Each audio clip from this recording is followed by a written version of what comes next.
Discovery of spiritual India के कार्यक्रम में आप सबका हार्दिक स्वागत है, अभिनंदन है। भारत विश्व गुरु रहा है और आज भी विश्व गुरु है।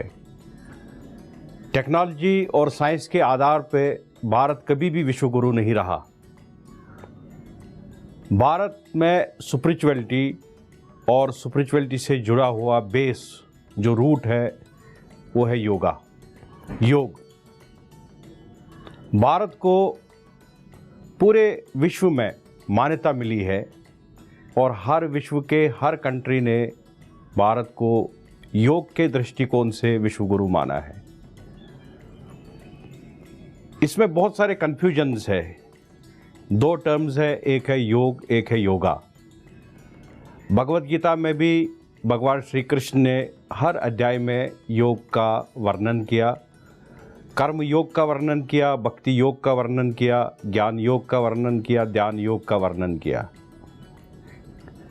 बहुत सारे टीवी चैनलों के माध्यम से आज योग या योगा सिखाया जाता है। ये किस हद तक सही है, किस हद तक गलत है, ये भी एक बहुत बड़ी समस्या है। भारत और बाकी देश आज बहुत सारे हाइपरटेंशन से रिलेटेड डिजीज़ जैसे ब्लड शुगर, ब्लड प्रेशर और बहुत सारे ऐसी समस्याएं जैसे कार्डियक अरेस्ट है या हार्ट से रिलेटेड जितने डिजीज़ है उससे भी जूझ रहा है। तो हेल्थ और वेलनेस की बहुत बड़ी समस्या है विश्व के सामने। ये हर देश मानता है, यूनाइटेड नेशंस मानता है, वर्ल्ड हेल्थ ऑर्गेनाइजेशन मानता है। इस पर भी आज चर्चा होगी। हर बार की तरह इस बार भी हमारे इस कार्यक्रम में एक महापुरुष, एक ऐसे योगी जिन्होंने पूरी लाइफ को योगा के लिए डेडिकेट किया, डिवोट किया और पूरे विश्व में और भारत के हर कोने में योग को प्रोपगेट किया। आज तो बहुत सारे योगा गुरु आपको मिल रहे हैं, आप देख भी रहे हैं टीवी चैनलों के माध्यम से, और मार्केट में भी बहुत सारे ऐसे गुरु हैं।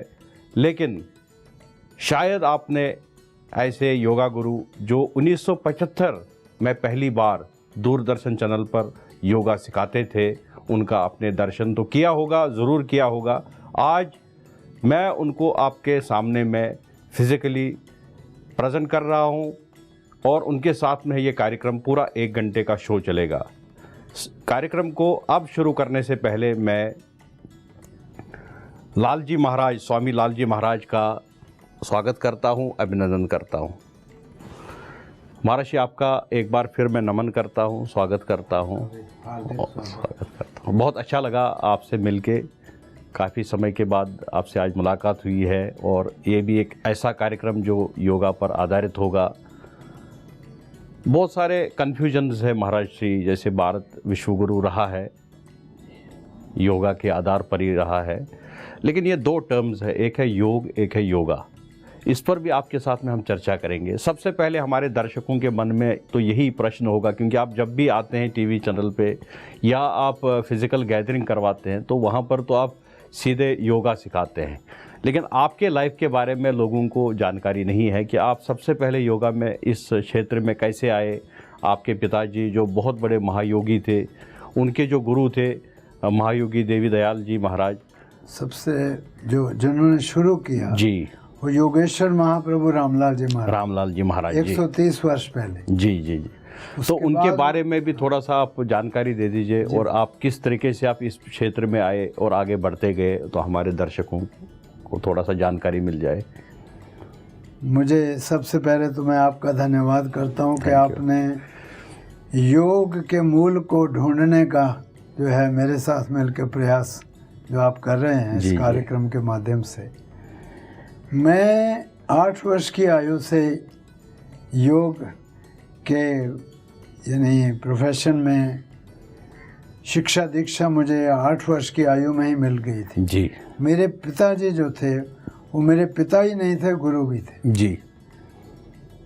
उस समय योग की कोई ज़्यादा लोकप्रियता थी नहीं, लोगों को ज़्यादा, हालांकि योग तो हमारी भारतीय संस्कृति का अभिन्न अंग रहा है हमेशा, जितने भी हमारे ऋषि हुए हैं, संत हुए हैं, महात्मा हुए हैं, विचारक हुए हैं, विद्वान हुए हैं, हर संत महात्मा ने, हर महापुरुष ने, हर जितने भी योगी हुए हैं भारत में, उन्होंने योग को पॉपुलर बनाने में अपना यत्न ज़रूर किया है, लेकिन बीच में योग विद्या जो है लुप्त प्राय हो गई थी। उसको पुनर्स्थापित करने के लिए योगेश्वर महाप्रभु रामलाल जी महाराज का बहुत बड़ा हाथ है जी। ये नहीं कि योग कोई नया है, योग बहुत पुराना है, उतना ही पुराना है जितनी हमारी संस्कृति। जी जी।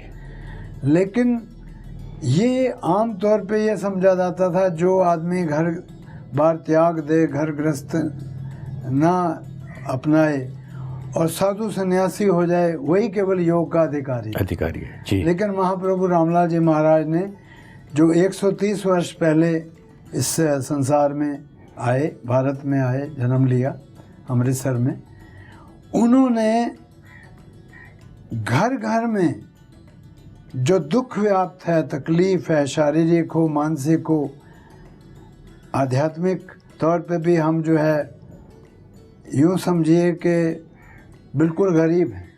आध्यात्मिकता में तो हम कभी सोचते ही नहीं जी। बहुत हद करते हैं तो थोड़ा बहुत मंदिरों में चले जाते हैं, गुरुद्वारे चले जाते हैं, रिलीजन को फॉलो करते हैं जी। या किसी महापुरुष की कथाएं सुन लेते हैं, उसको अध्यात्म नहीं कहते जी। मेरे विचार से अध्यात्म का मतलब ये है कि आप अपने आप को ईश्वर का अंग माने और सबसे पहले तो एक अच्छा इंसान बनने का कोशिश करें, मन वचन कर्म से किसी को दुख ना दे, सत्य की ओर बढ़ें, सत्य को ही जीवन में अपनाएं और परिग्रह में न लगें कि और इकट्ठा करो और इकट्ठा करो। तो योग में जो है अच्छा इंसान बनने के लिए सबसे बड़ा जो है फाउंडेशन वो बताइए, बहुत सारे नियम हैं, सिद्धांत हैं। लोगों ने योग को भी धर्म बना दिया जी। वो पाखंड है, योग धर्म नहीं है। योग सबसे पहले आपको अच्छा इंसान बनाना वो प्रयत्न करता है कि पहले अच्छे इंसान बनो, फिर अपनी आत्मा को जानने का कोशिश करो, फिर आपको ईश्वर के दर्शन होंगे और आपका जीवन सुख में वास्तव में तभी होगा जी। जब आप आध्यात्मिक होंगे। आज देखो पैसे की विपुलता बहुत है, सारे विश्व में पैसा, धन, दौलत, ऐश्वर्य और सुख साधन बहुत सारे बन गए हैं। भौतिकता का जब प्रश्न आता है तो वेस्टर्न वर्ल्ड ने बड़ी तरक्की की, बिल्कुल। लेकिन जब आध्यात्मिकता की बात आती है तो भारत याद आता है। आज भी ठीक है, उतना ठीक नहीं है जितना होना चाहिए, नहीं तो यहाँ इतना दुख और तकलीफें नहीं आती। महाराज जी, आप तो 8 साल के आयु में तो आप और कोई करियर परस्यू कर सकते थे, नहीं मुझे तो योगा ही जैसे ही मुझे समझ आई थोड़ी बहुत, क्योंकि मेरे पिताजी योगी थे, उस समय योग की कोई ज़्यादा चर्चा नहीं होती थी जी।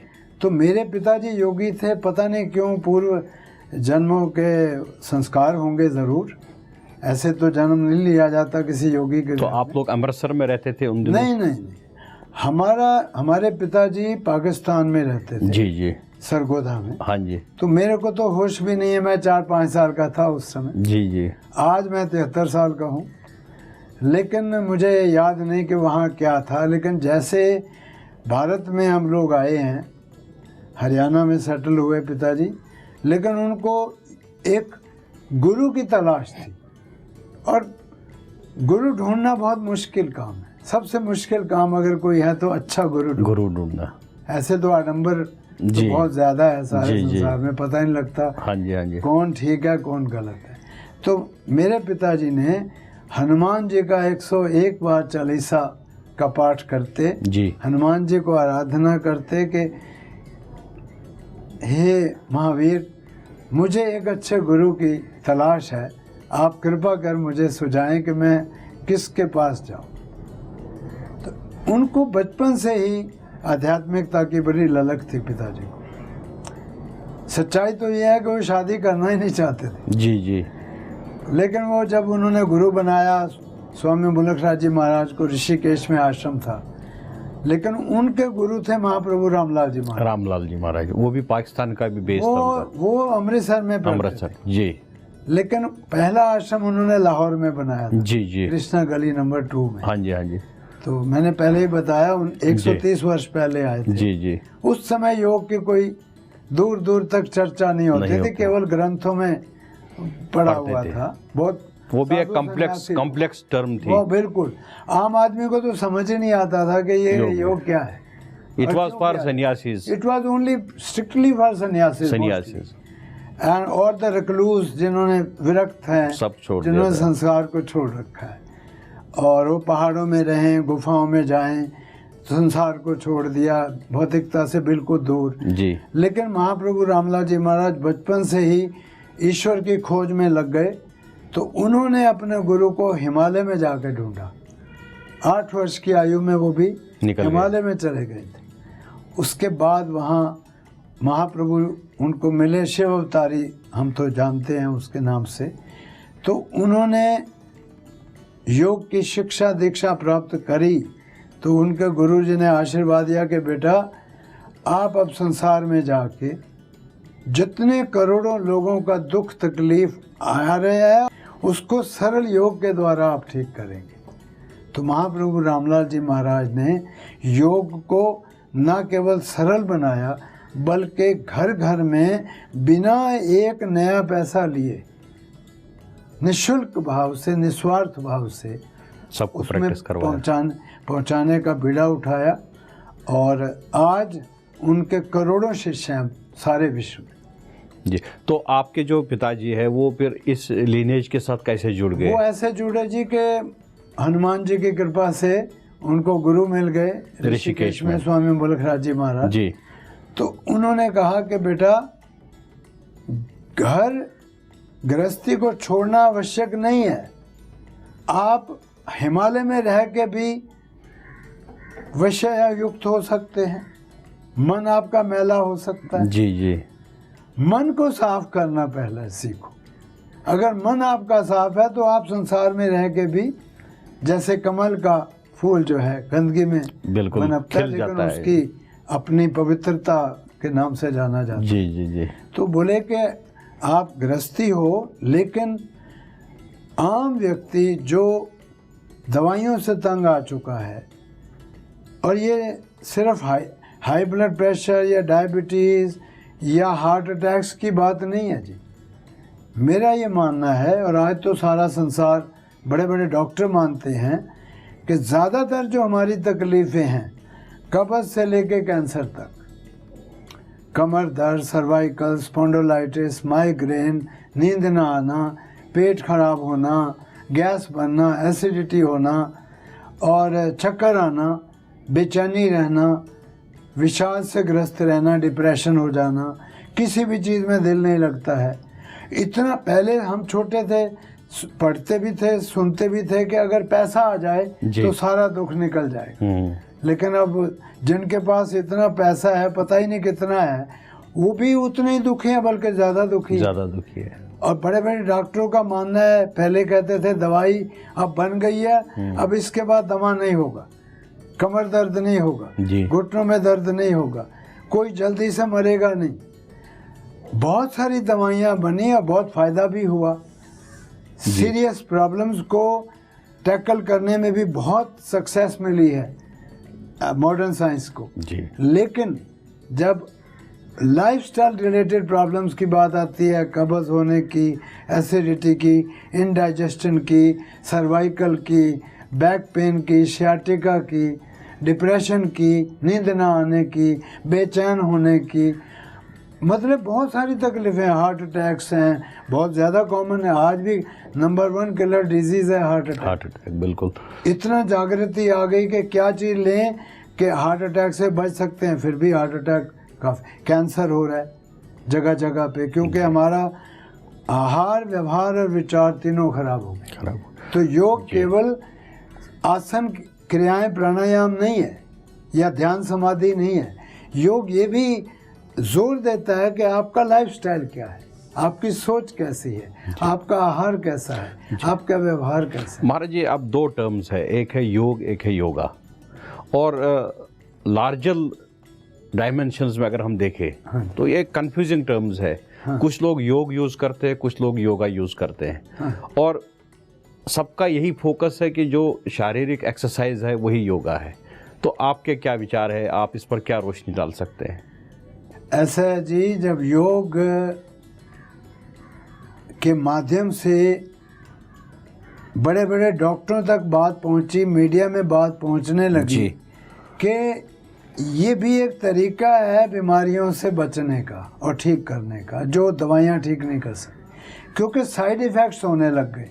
जब दवाइयों के साइड इफ़ेक्ट्स आए हैं तब डॉक्टरों का ध्यान भी और आम विचारकों का ध्यान और आम लोगों का ध्यान गया कि हमें कुछ और भी देखना चाहिए, बीमारियों को कैसे ठीक करें।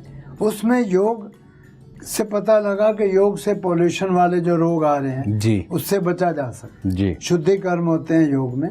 बहुत सारे रोग जो पोल्यूशन से आ रहे हैं वो बिल्कुल नहीं आएंगे, बिल्कुल जी। ये जो गवर्नमेंट और सारे सुप्रीम कोर्ट भी काफ़ी चिंतित है कि पोल्यूशन से हम कैसे बचें।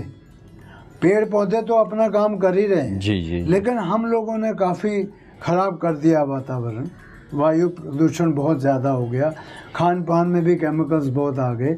तो उससे बचने के लिए योग के जो षट कर्म हैं गजब के हैं। कोई दुनिया भर का कोई टेक्निक ऐसी नहीं है जो इस चीज़ से बचा सके जी। अगर जल नीति कर लोगे ये एयर पोल्यूशन से काफ़ी हद तक बचा जा सकता है। नाक में बादाम रोगन डाल दीजिए, आपको पोल्यूशन का बुरा असर आएगा नहीं।